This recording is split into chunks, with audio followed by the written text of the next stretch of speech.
안녕하세요. 반갑습니다.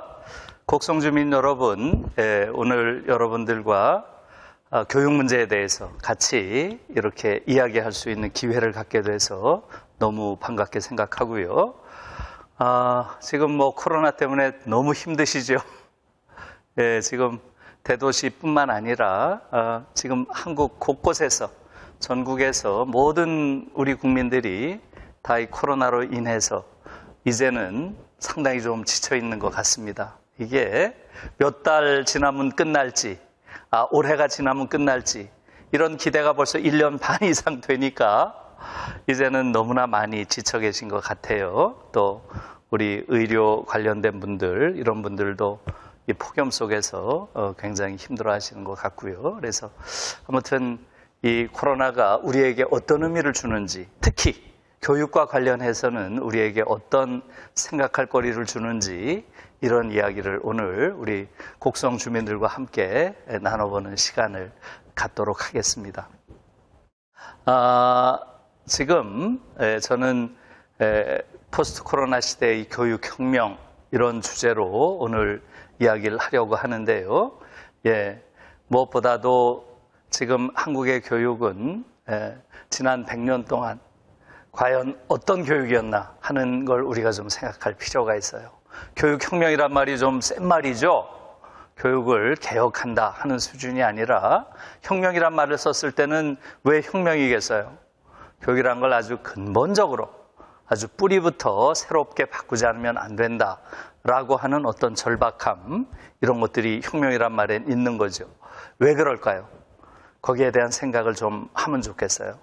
저는 한국 교육은 적당히 고쳐서 새로 쓸 수 있는 교육이 아니라고 봅니다. 한국 교육은 완전히 근본적으로 뿌리부터 새롭게 바꾸지 않으면 안 된다고 생각해요. 아마 우리 국민들 대다수가 다 교육과정을 거쳤기 때문에 우리가 받은 교육과정 속에서 과연 우리가 교육을 통해서 어떤 인간이 되는지, 그것을 다 스스로 체험하고 있을 거라고 생각해요. 과연 한국 교육이 정말 교육이라는 말에 걸맞은 교육인가? 이것을 한번 생각해 보고요. 그렇지 못하다고 하면 이제는 근본적으로 바꿀 때가 됐다.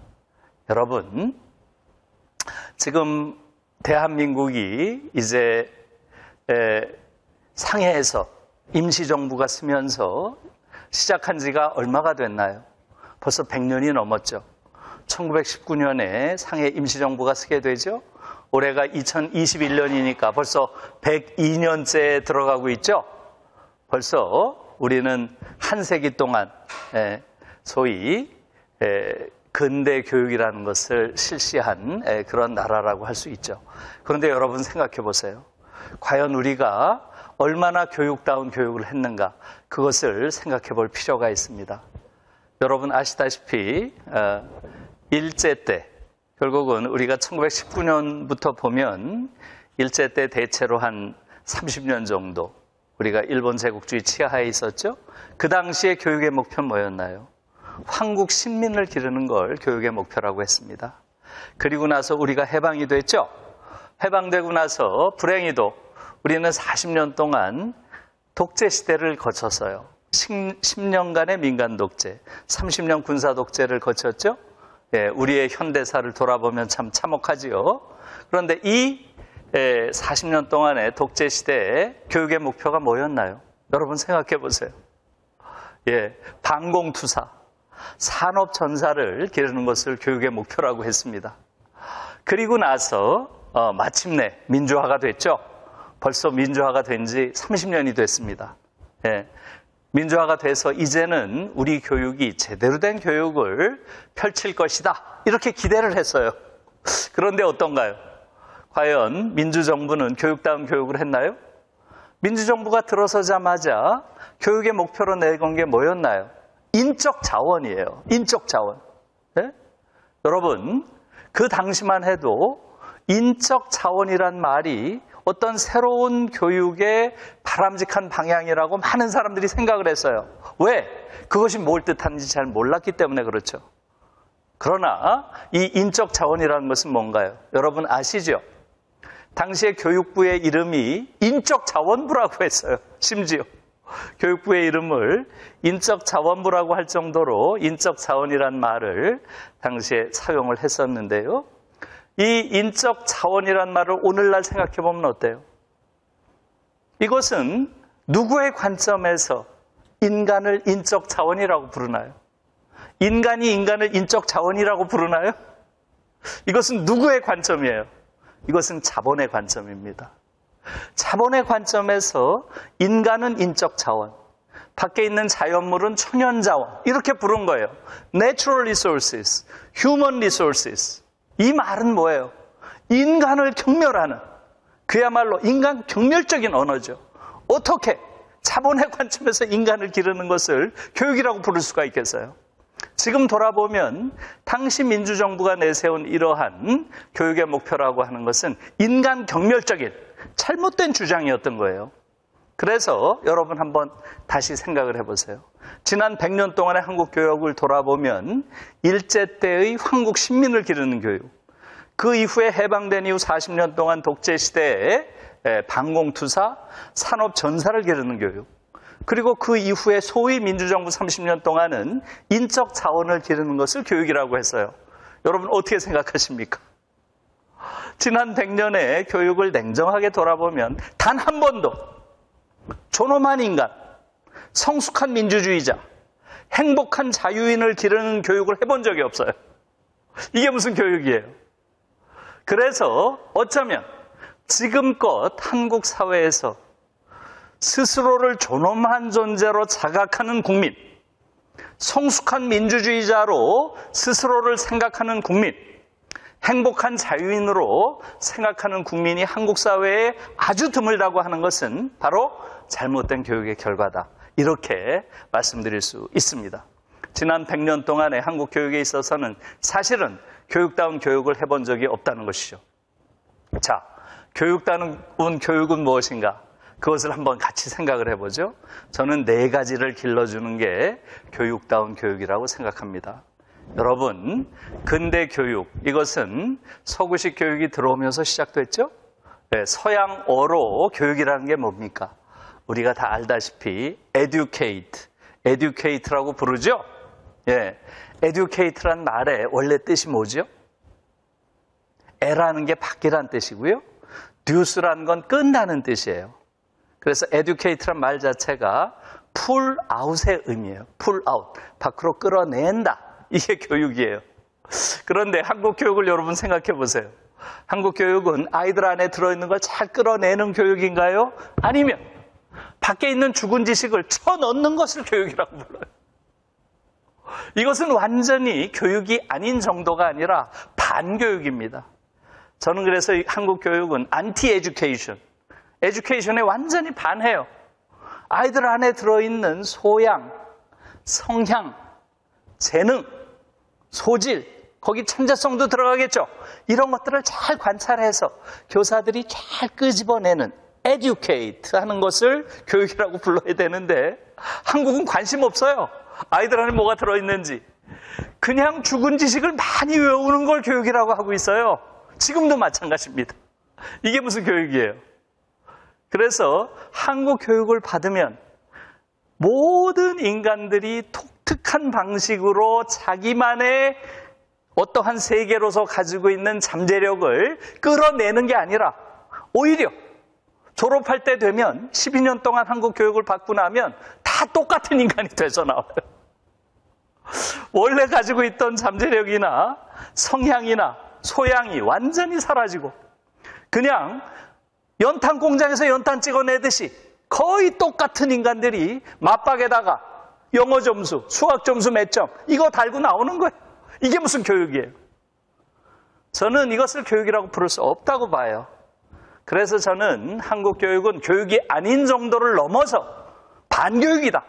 교육에 반한다. 이렇게 말하는 거예요. 이제는 이런 교육 더 이상 시켜서는 안 됩니다. 게다가 이제 4차 산업혁명 시대라고 안 합니까? 이제는 컴퓨터가 그러한 정보 지식은 우리보다 훨씬 많이 가지고 있어요. 우리랑 비교가 안 돼요. 그런 죽은 지식을 왜 외워야 됩니까? 그런 거 잘하는 아이들을 누가 똑똑하다 그래요? 창의적인 인간, 다른 사람과 교감하는 인간, 이런 인간이 우리에게 필요한 것이지, 그러한 죽은 지식이나 정보를 많이 가지고 있는 그런 아이들을 기르는 것을 교육이라고 하는 것은 시대착오적이다. 이렇게 생각을 해야 된다는 거죠. 첫 번째, 우리의 교육이라고 하는 것은 바로 아이들이 가지고 있는 고유한 잠재력을 끌어낸다고 하는 education, 본래의 의미에 반한다 하는 말씀을 드렸죠. 두 번째, 교육이라고 하는 것은 무엇보다도 사회적 자아를 기르는 게 교육이에요. 사회적 자아. 그 얘기는 뭐겠어요? 교육을 통해서 다른 사람과 함께 사는, 다른 사람과 공감하고 함께 사는 것을 배우는 거예요. 그래서 독일의 경우는 홈스쿨링을 법으로 금지합니다. 홈스쿨링을. 교육이라고 하는 것은 단순히 지식을 배우는 게 아니라는 거예요.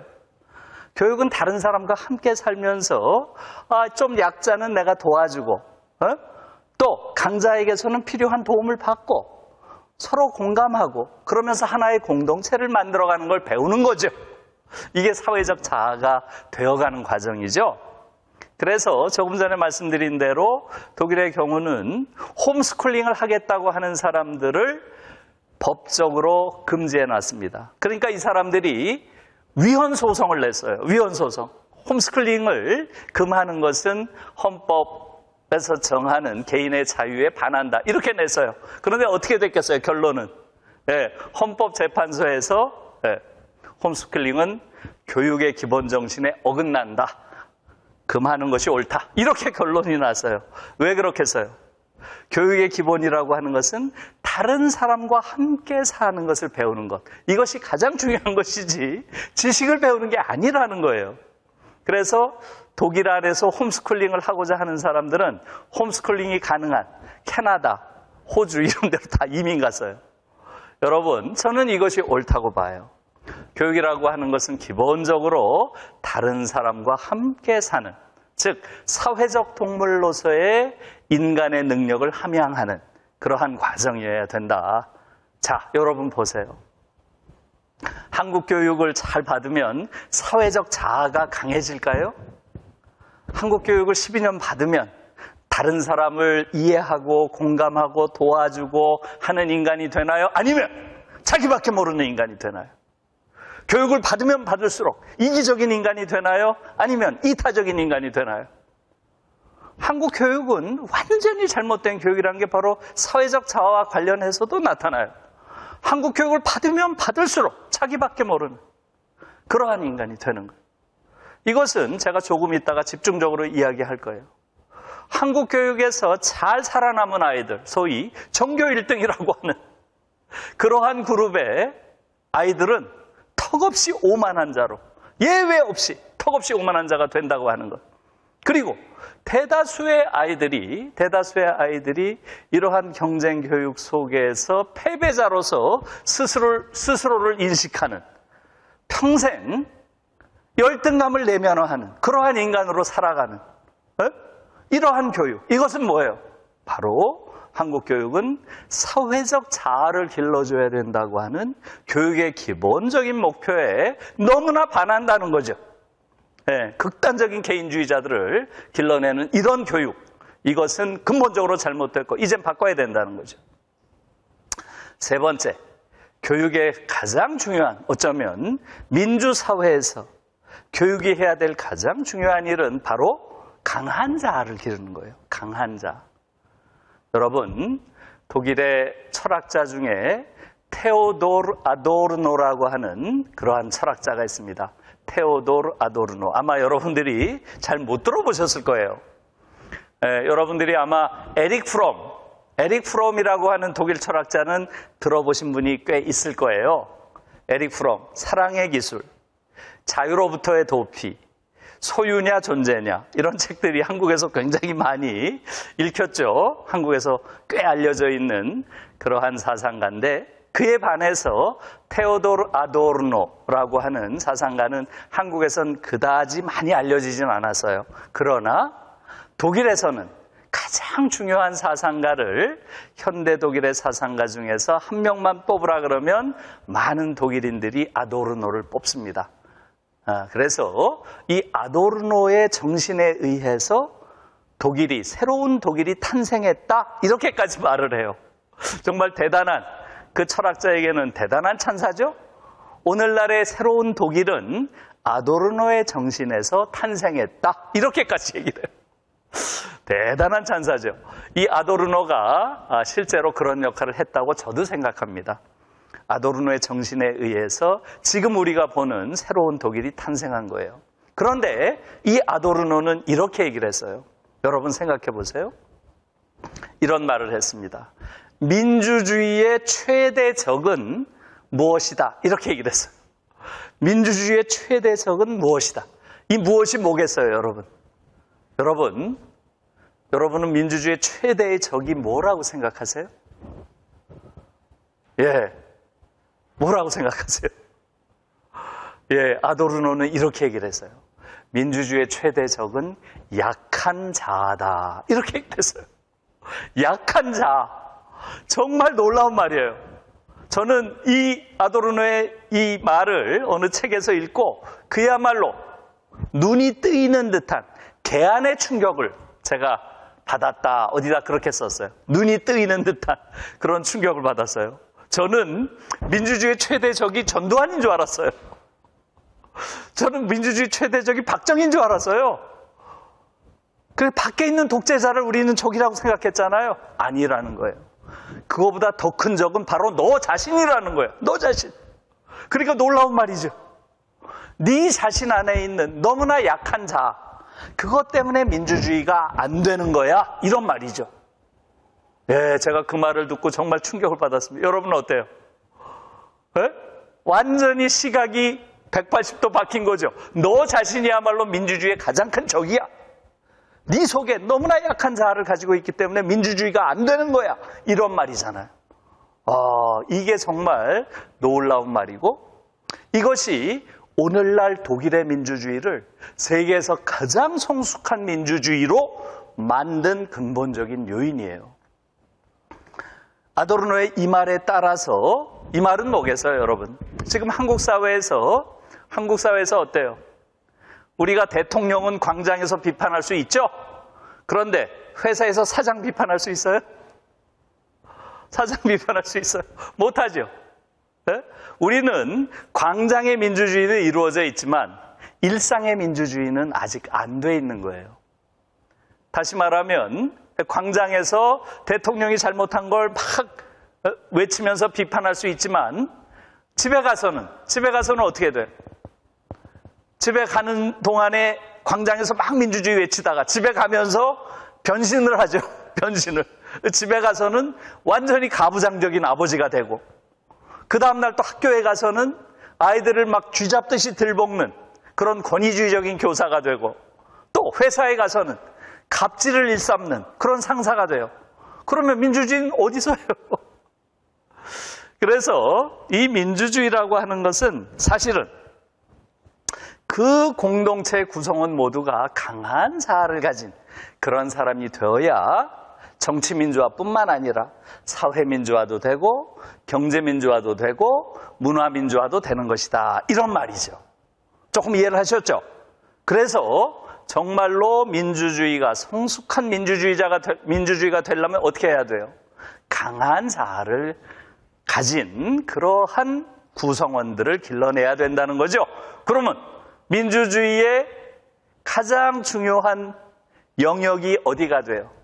정치 영역보다 더 중요한 게 어디겠어요? 교육이죠. 교육. 강한 자를 어디서 기르겠어요? 결국은 학교에서. 교육을 통해서 강한 자아를 가진 아이들로 잘 길러내면 그런 아이들로 이루어진 그러한 사회는 아주 민주적인 사회가 될 수밖에 없다. 다시 말하면 어떤 권력이 눌러도 그 구성원들이 다 강한 자아를 가지고 있으면 그러한 권력에 맞설 수 있는 내적인 힘이 생긴다는 거죠. 그런데 지금 한국 사회는 이 힘이 없어요, 사람들이. 그러니까 사회적 권력, 경제적 권력, 문화적 권력에 맞서 싸우질 못해요. 그러니까 민주주의가 안 되는 거예요. 정치 민주화만 조금 돼 있어요, 지금. 사회 민주화도 안 되고, 경제 민주화도 안 되고, 문화 민주화도 안 되는 가장 중요한 이유가 뭐예요? 바로 너무나 약한 자를 가지고 있어요. 강하게 찍어 누르는 권력 앞에 맞설 수 있는 강한 자아를 가지고 있지 못하다는 얘기죠. 자, 무슨 이야기인지 아마 이해하셨을 거예요. 민주주의의 최대적은 약한 자아다. 이해하셨죠? 그러면 민주주의의 과제는 뭐겠어요? 이제 정말 우리가 성숙한 민주사회가 되려면 어떻게 해야 돼요? 강한 자아를 가진 아이들을 길러내야 되겠죠. 강한 자아를 가진 그런 아이들을 길러내야 비로소 그 사회가 성숙한 민주사회가 되겠죠. 예, 그런데 여러분 생각해 보세요. 한국에서 12년 동안 교육을 받으면 혹은 16년 동안 교육을 받으면 아이들이 가지고 있던 자아가 더 강해져요? 약해져요? 여러분 생각은 어때요? 12년 동안 교육을 받으면 아이들이 가지고 있던 본래의 자아가 좀 있었겠죠? 그게 더 강해지나요? 아니면 완전히 찌그러지고 뭉개지고 짓밟히나요? 한국 교육이 어때요? 그래서 저는 한국 교육은 한국 민주주의에 반한다는 거예요. 아이들을 아주 보잘것없는 자아를 가진, 초라한 자아를 가진, 찌그러진 자아를 가진, 붕괴된 자아를 가진 이런 아이들로 망가뜨려서 12년 후에 사회에 나올 때가 되면 아이들이 다 너무나 약한 자아를 갖고 졸업을 한다는 거죠. 무슨 이야기인지 이해를 하셨죠? 이게 정말 중요한 문제예요. 그래서 지금 한국의 교육은 근본적으로 이러한 성숙한 민주주의자를 길러낸다는 면에서도 잘못되어 있다는 거예요. 자, 제가 한 발짝만 더 들어갈게요. 그러면 강한 자를 어떻게 기를 것인가? 이런 물음이 있겠죠? 여러분 어떻게 길러요? 강한 자라고 하는 것은 결국은 자아의 문제는 심리학의 문제죠? 심리학. 에고라고 해요. 심리학에서는 에고. 네? 에고. 이거는 프로이트가 그렇게 얘기를 했죠. 에고, 즉 자아라고 하는 것은 슈퍼에고, 초자아와 리비도라고 하는 것 사이에 막 동요하는 존재다. 슈퍼에고라고 하는 초자아는 뭐예요? 사회적인 규범, 도덕, 윤리 이런 거예요. 지금 한국 사회를 지배하는 규범, 도덕, 윤리 어마어마하죠? 어마어마해요. 우리 사회는 엄청나게 엄격하고 아주 순결주의적인 이러한 도덕을 가지고 있는 나라예요. 도덕적 엄숙주의가 어마어마한 나라입니다. 공식적으로는. 에? 그게 슈퍼에고예요. 지금 한국 사회에서. 그리고 리비도라고 하는 것은 뭐예요? 리비도. 본능적인 충동이죠. 인간이 생물학적 존재이기 때문에 갖게 되는 일정한 시기가 되면 발동하는 어떤 충동적인 본능, 성적 본능 이런 것들이 다 리비도죠. 자아라고 하는 것은 바로 사회적인 규범과 본능적 충동이라고 하는 것 사이에서 막 동요하는 존재예요. 이게 자아입니다. 그런데 여러분 생각해 보세요. 이 사회적 규범이 본능적인 성적인 충동을 악이라고 공격을 해요. 혹은 나쁜 것이라고 은폐를 합니다. 그러면 이 에고가 어떻게 될 것 같아요? 에고가 어떻게 돼요? 예, 깊은 죄의식을 내면합니다. 내 안에 있는, 이게 주로 사춘기 때 발생하는 거죠. 내 안에 있는 어떤 본능들, 이것이 나쁜 거구나. 그러니까 어떻게 해요? 내가 나쁜 놈인가 봐. 이렇게 죄의식을 내면화한다는 거예요. 그런데 이렇게 에고가 죄의식을 내면화하면 할수록 이 자아는 어떻게 되겠어요? 약한 자아가 된다는 거죠. 자아는 점점점 약해지고 그러한 자아는 권력 앞에 굴종하는 인간을 만든다는 거예요. 권력 앞에 굴종하는 인간.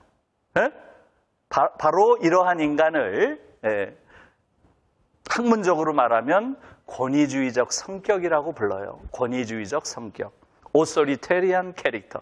오소리테리안 캐릭터. 권위주의적 성격이라는 말로 부르는 겁니다. 그래서 이것은 뭐 복잡한 문제가 아니에요. 성을 억압하면 억압할수록 에고는 죄의식을 갖게 되고 죄의식을 가지면 가질수록 에고, 즉 자아는 약해지고 자아가 약한 인간일수록 권력 앞에 굴종하게 된다는 거예요. 어려운 얘기가 아니죠. 정말 중요한 얘기예요. 그런데 그래서 사실은 비민주적인 사회일수록 그래서 성을 억압하는 거예요. 그래서 독일에서는 결국은 강한 자아를 만들기 위해서는 어떻게 해야 되느냐?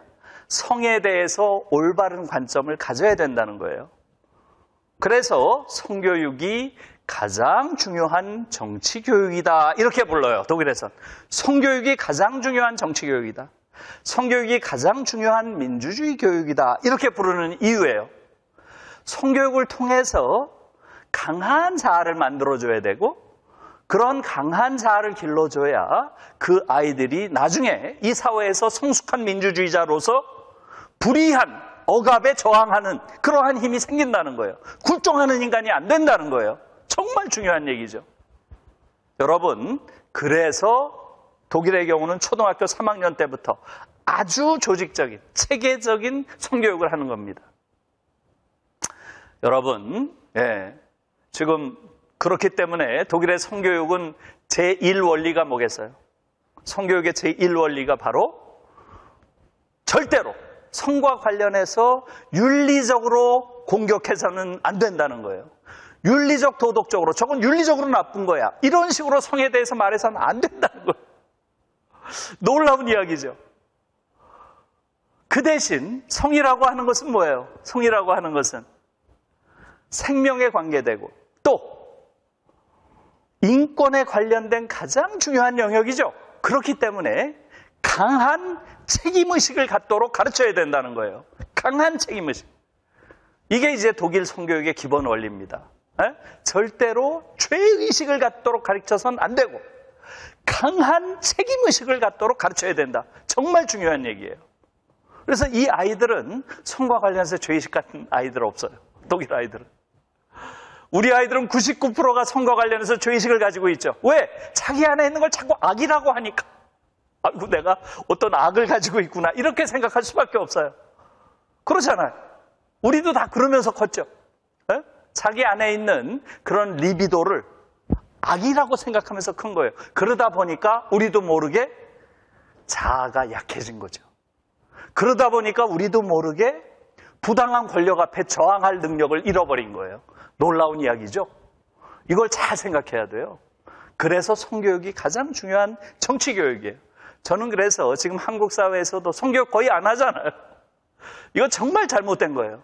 성교육을 통해서 강한 자아를 길러내야 된다 하는 말씀을 드리는 거죠.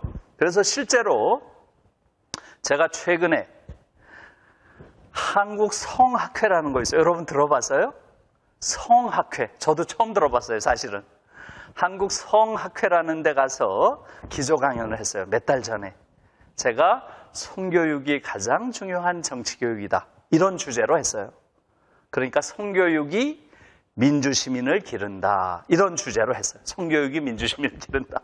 금방 잘 안 와닿잖아요. 그죠? 지금 설명을 하니까 조금 아시겠죠? 그걸 가지고 했는데 지금 한국에서도 이런 성학회라는 게 굉장히 크더라고요. 그래서 거기서도 제가 성교육과 정치가 얼마나 밀접한 관계가 있는지 이런 이야기를 했더니 그 많은 전문가들이 처음 들었대요. 이런 이야기. 처음 들었다는 거예요. 그래서 이거는 지금 한국 교육에 있어서도 가장 중요한 영역입니다. 자, 그래서 세 번째 말씀드린 걸 다시 한번 정리를 하면 뭐예요? 지금 교육의 가장 중요한 것은 바로 강한 자아를 기르는 교육을 해야 한다. 그래야 왜? 민주주의의 최대적은 약한 자아이기 때문에. 민주주의가 한 사회에서 제대로 성숙하려면 그 구성원들이 강한 자아를 가져야 된다. 그리고 이 강한 자아를 갖는 데는 바로 성교육이 가장 중요한 요인이다. 왜? 자아가 곧 성이니까. 자아는 곧 리비도의 반영물, 즉 성이에요. 자아라고 하는 것은. 그래서 성과 관련해서 올바른 의식을 갖도록 아이에게 가르치는 것. 즉 절대 죄의식을 가져서는 안 되고 그 대신 강한 책임의식을 갖도록 아이들을 가르치는 것. 이게 중요하다. 여러분 어때요? 한국에서 그런 교육 받아보셨어요? 네. 그러니까 우리가 망가진 거예요. 우리 자아가 이렇게 약한 이유가 사실은 그것과 밀접한 관계가 있어요. 그래서 한국 민주주의가 일상에서는 잘 안 되고 있는 거죠. 그것을 알 필요가 있다. 이게 세 번째고요. 네 번째로 교육에 있어서 가장 중요한 것은 바로 행복의 감수성을 길러주는 거예요. 행복의 감수성을. 여러분, 교육이라고 하는 것은 아이들이 학교를 다니면서 내가 이 세상에 나온 게 정말 잘했구나. 이 세상이란 건 이렇게 흥미진진한 곳이고 이 세상에서 내가 의미 있는 삶을 살아야지. 이렇게 어떤 행복감을 느끼는 행복의 감수성을 배우는 곳이 학교여야 된다는 거예요. 그래서 독일의 경우는 행복이라는 과목도 있어요. 영어, 수학, 사회처럼 행복, 글릭이라고 하는 그런 과목이 있어요. 하이델베르크라는 도시에서 제일 먼저 시작했고요. 다른 도시로 많이 확장이 돼서요. 지금 우리는 어때요? 여러분 생각해 보세요. 아이들이 학교 다니고 12년 동안 학교를 다니고 고등학교 졸업하고 나오면 더 행복한 인간이 돼요? 더 불행한 인간이 돼요? 이게 지금 한국 교육의 핵심 문제예요. 교육을 받으면 받을수록 불행한 인간이 돼요. 끊임없이 학교에서 경쟁시키고 우열을 나누고 그 안에서 조금 잘하는 아이들에 대해서는 모든 게 용서되고 공부만 조금 잘하면 다 용서되고 공부를 조금 못하는 아이들은 그냥 학교에서 이런저런 방식으로 그야말로 조롱당하고 모욕당하고 짓밟힙니다. 이게 한국의 교실이잖아요. 이게 무슨 교육이에요? 교육을 받으면 받을수록 아이들이 불행해져요. 교육을 받으면 받을수록 아이들이 불안해져요. 자기 삶에 대해서. 교육을 받으면 받을수록 열등감이 늘어나요. 이런 교육을 언제까지 할 거예요? 그러니까 지금 한국 사회가 전 세계에서 가장 기형적인 사회가 된 거예요. 저는 한국 사회가 이렇게 이상한 사회가 된 것은 그 근본 원인을 추적해 들어가면 교육에 있다고 봐요. 여러분 아시다시피 지금 한국 사회는 대단한 사회죠. 대단한 사회예요. 이렇게 훌륭한 민주주의를 이룬 아시아 국가가 없죠. 또 최근에 여러분들이 보셨다시피 이제는 경제 성장도 어때요? 전 세계에서 9번째, 10번째로 최고로 잘 사는 GDP가 9등, 10등 이렇게 들어갈 정도로 이제 선진국에 들어간 나라예요. 그런데 여러분 생각해 보세요. 자살률이 세계 1위입니다. 18년째 자살률이 1위예요. 이것처럼 부끄러운 게 어디 있어요? 중간에 한 번 2등 했어요. 중간에 한 번 리타우엔이라고 하는 조그만 나라가 1위를 했습니다. 지금 가장 많은 노동자들이 일터에서 죽어가는 나라예요. 여러분, 한국 사회 자체가 많은 사람들이 이미 아이를 낳지 않으려고 해요. 젊은 아이들이 아이를 안 낳습니다. 왜 안 낳아요? 제가 물어봤어요. 답답해서. 우리 대학원생들, 제가 문학선생이라서 대학원생들이 여학생들이 많아요. 여학생들한테 물어봤어요. 아니 출산율이 이렇게 낮다고 한데 너희들은 어떠냐? 이렇게 물어봤더니 5명이 저는 안 낳겠다. 저도 안 낳아요. 저도 안 낳아요. 다 안 낳겠다는 거예요. 정말 놀라운 얘기죠. 그래서 왜 그러냐? 그 이유를 물었더니 한 아이가 그래요. 이 지옥 속에 내 아이를 쳐넣을 자신이 없다. 너무 가슴 아픈 얘기예요. 이 지옥 속에 내 아이를 쳐넣을 자신이 없다는 거예요. 이들이 말할 때 이 지옥은 무엇보다도 교육지옥이에요. 자신들이 받은 교육 과정 속에서 너무 불행했던 거예요. 내 아이를 다시 이런 불행을 반복시키고 싶지 않다는 거지. 이것처럼 처절한 말이 어디 있어요? 이게 지금 한국 교육입니다.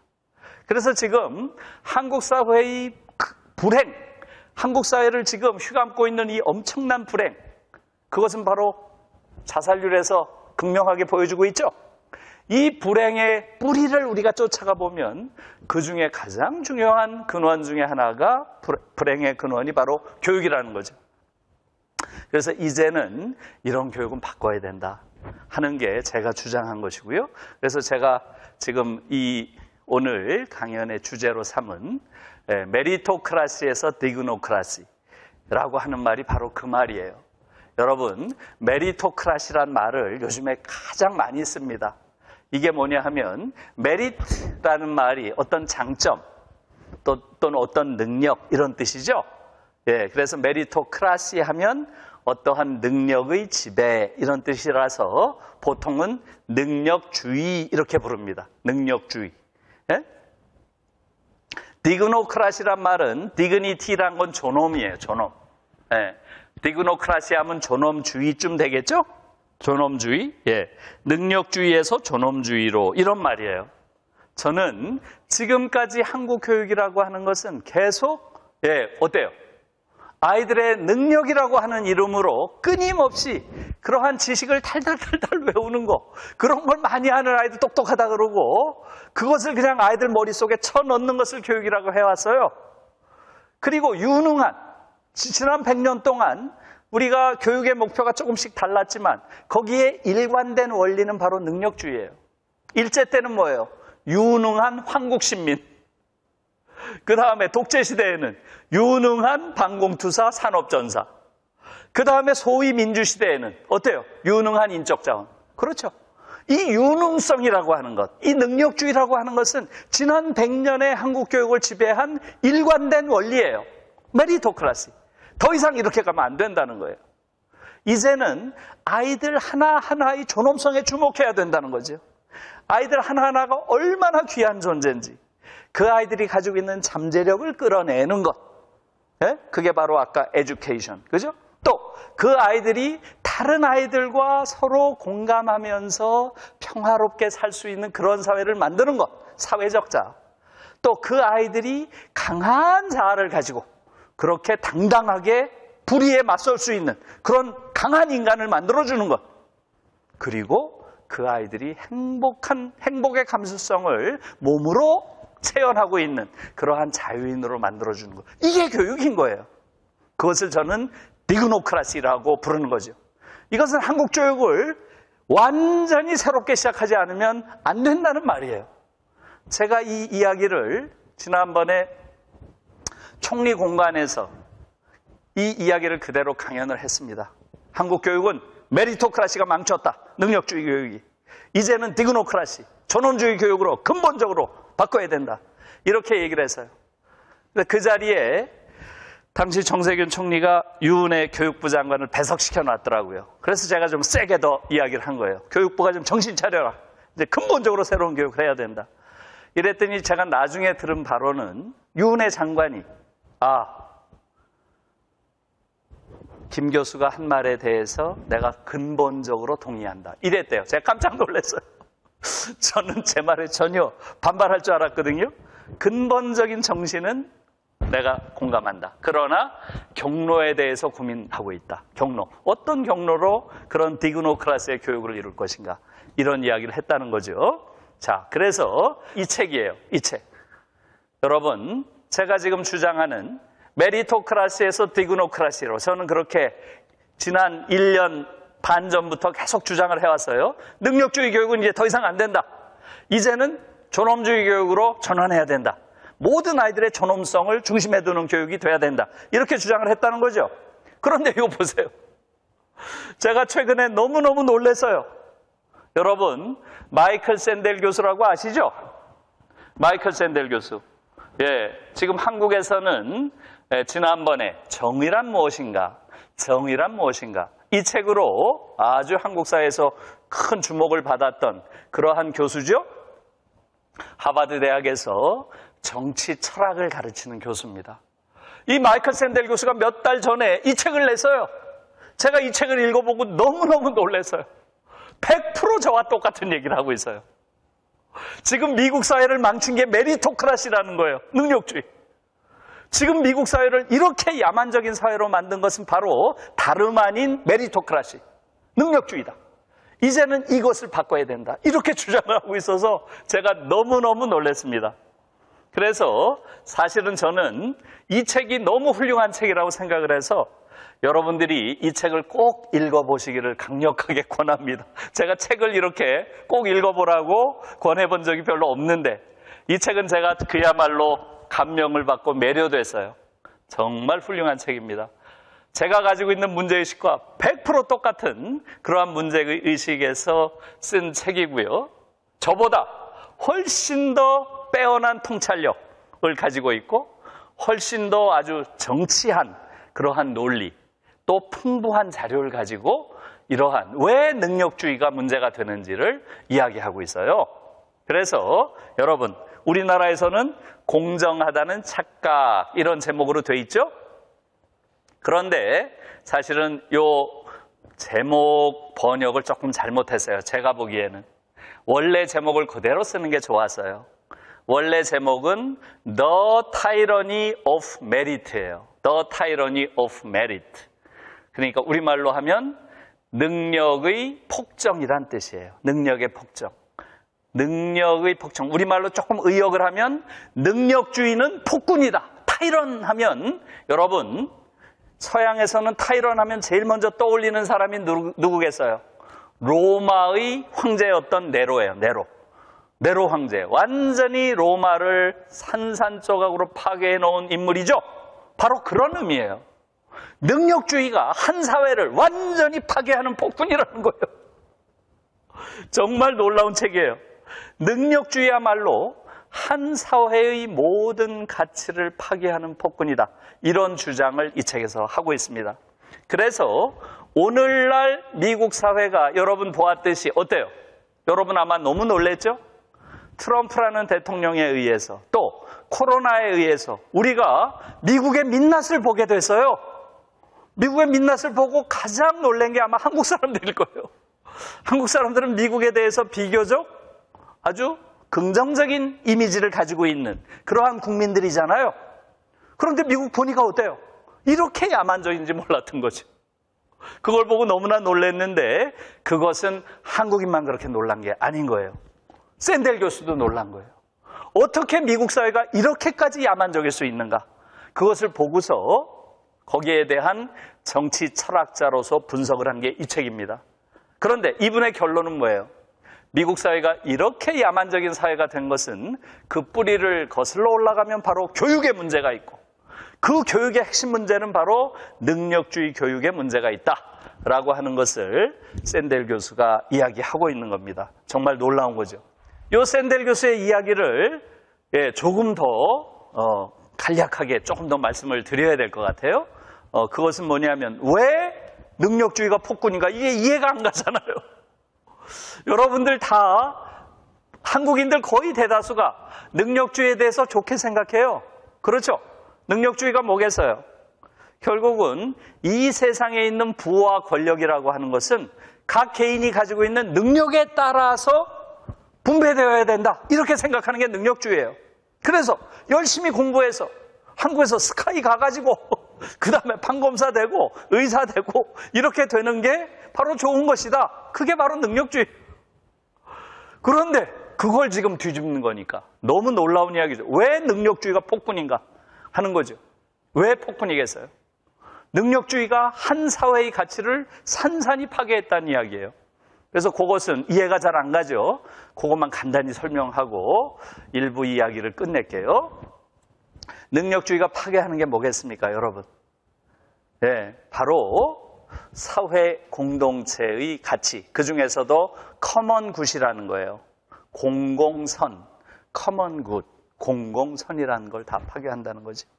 이 능력주의 사회에서는 능력주의의 승자라고 하는 자들, 능력주의의 엘리트들, 미국 사회에서는 소위 아이비리그를 나온, 아이비리그라고 여러분 들어보셨죠?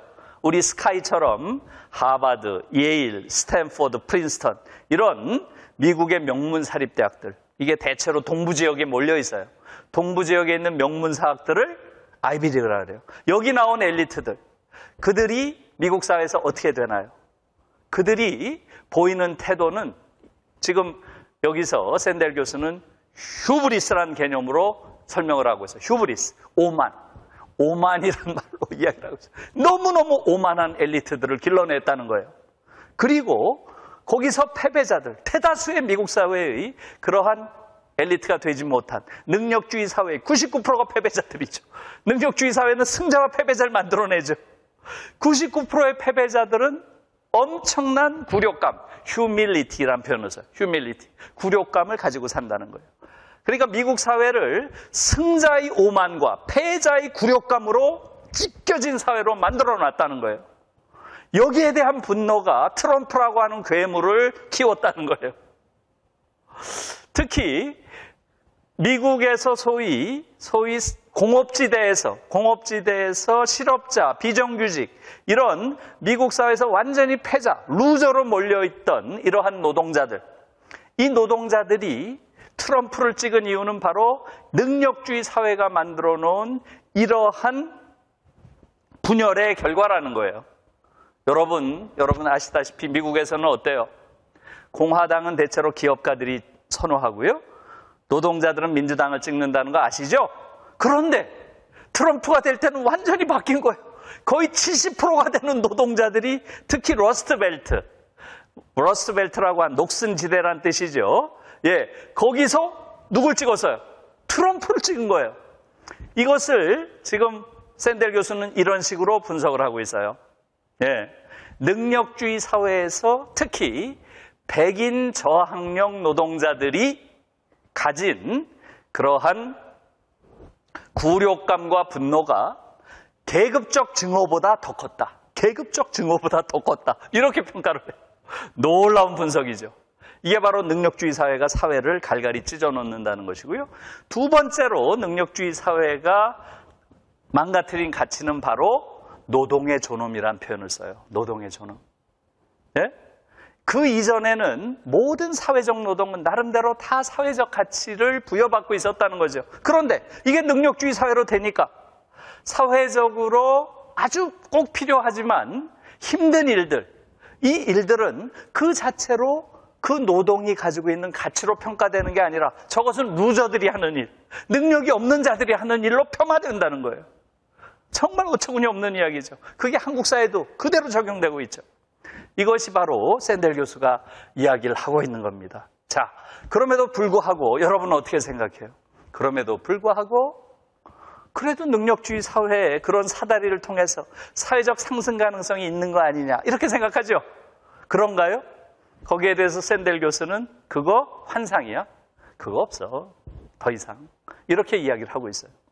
그래서 이렇습니다. 지금 미국 사회에서 소위 아까 말한 인류대학들, 아이비리그에 들어가는 아이들이 누구냐? 이것을 분석을 했어요. 책에서. 경제적으로 상위 1% 이상의 집안의 자식과 하위 50%의 집안의 자식 중에서 누가 많이 들어가겠어요? 1%와 50% 중에서 상위 1%가 더 많이 들어가는 거예요. 그래서 샌델 교수는 미국 사회는 이미 학력 계급 사회가 돼버렸다. 그래서 우리식으로 하면 개천용이라고 하죠. 개천용은 나오지 않는다. 한국도 똑같습니다. 이게 지금 능력주의가 사회적 가치를 그렇게 완전히 붕괴시키고 깨트린다 하는 그러한 이야기로 하고 있어요. 지금 한국 교육은 바로 그러한 사례를 미국에 못지않게 또 많은 면에선 미국보다 더 확실하게 보여주는 사례가 되는 거죠. 자, 1부는 여기까지 마치고요. 2부에 들어가서는 이제 우리가 그러면 어떤 교육을 바꿔야 될지, 우리가 지향해야 될 교육은 뭔지, 그걸 위해서는 어떤 변화가 필요한지 이 이야기를 이제 본격적으로 해보도록 하겠습니다. 예, 여러분 관심을 가지고 이렇게 잘 들어주셔서 고맙습니다. 예, 2부에서 다시 뵙겠습니다.